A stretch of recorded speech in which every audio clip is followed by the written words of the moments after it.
नमस्कार दोस्तों, आज मैं आपको संतोषी माता की एक ऐसी कथा सुनाने जा रही हूँ जो धैर्य, भक्ति और संतोष की शक्ति को उजागर करती है। यह कथा न केवल धार्मिक महत्व रखती है, बल्कि जीवन में कठिनाइयों का सामना करने और सफलता प्राप्त करने का गहन आध्यात्मिक संदेश भी देती है। बहुत समय पहले एक बुढ़िया के 7 बेटे थे।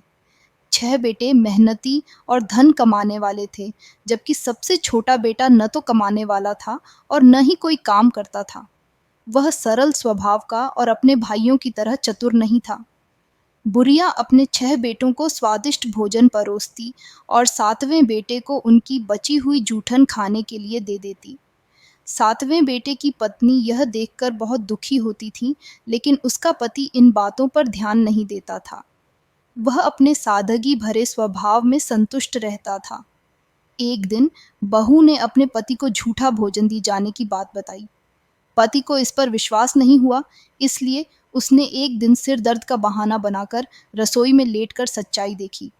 जब उसने अपनी माँ को 6 बेटों को अच्छे भोजन और उसे झूठा देते देखा, तो वह आहत हुआ।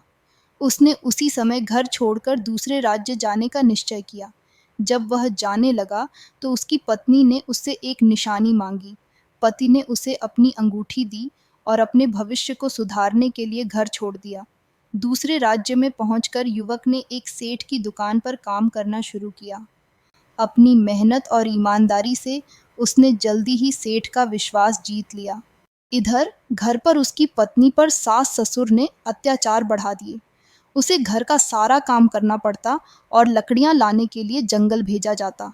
खाने के नाम पर उसे भूसे की रोटी और नारियल के खोल में पानी दिया जाता। एक दिन लकड़ियां बीनते समय बहू ने कुछ महिलाओं को संतोषी माता की पूजा करते देखा। उसने उनसे व्रत की विधि पूछी और ₹1.25 का गुड़ चना खरीदकर संतोषी माता का व्रत शुरू किया। बहू ने सच्चे मन और पूरी श्रद्धा से माता का व्रत रखा। हर शुक्रवार को माता की पूजा करती और प्रसाद चढ़ाती। कुछ ही समय में उसकी भक्ति का असर दिखने लगा।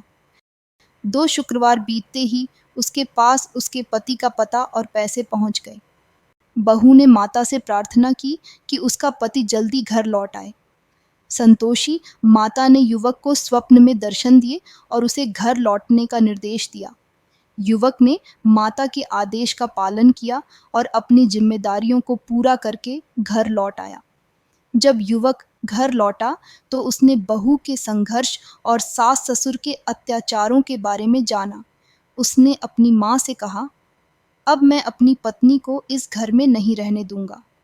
वह अपनी पत्नी को साथ लेकर अलग घर में रहने चला गया। बहू ने संतोषी माता के व्रत का उद्यापन करने की इच्छा जताई। उसने अपने जेठ के बच्चों को भोजन के लिए बुलाया, लेकिन जेठानी ने ईर्ष्या में बच्चों को खटाई मांगने की साजिश सिखा दी। बच्चों ने खीर खाई और फिर खटाई मांगने लगे। बहू ने मना कर दिया, तो उन्होंने बाजार से इमली खरीदकर खा ली। इस घटना से संतोषी माता रुष्ट हो गईं।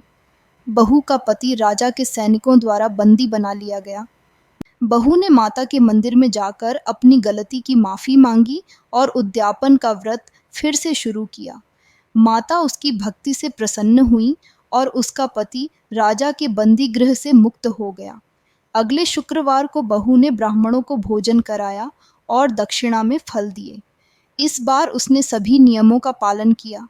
संतोषी माता उसकी सच्ची श्रद्धा और भक्ति से प्रसन्न हुई और उसे सुंदर पुत्र का आशीर्वाद दिया। संतोषी माता की कथा हमें सिखाती है कि जीवन में भक्ति और कर्म का संतुलन, धैर्य और संतोष सबसे बड़ी ताकत है। अगर हम अपने जीवन में सच्ची श्रद्धा, धैर्य और मेहनत से आगे बढ़ें, तो हर मुश्किल आसान हो सकती है। जय संतोषी माता। अगर आपको यह वीडियो पसंद आया हो, तो इस वीडियो को लाइक करें, शेयर करें, कमेंट में अपनी राय दें और हमारे चैनल को सब्सक्राइब करना न भूलें।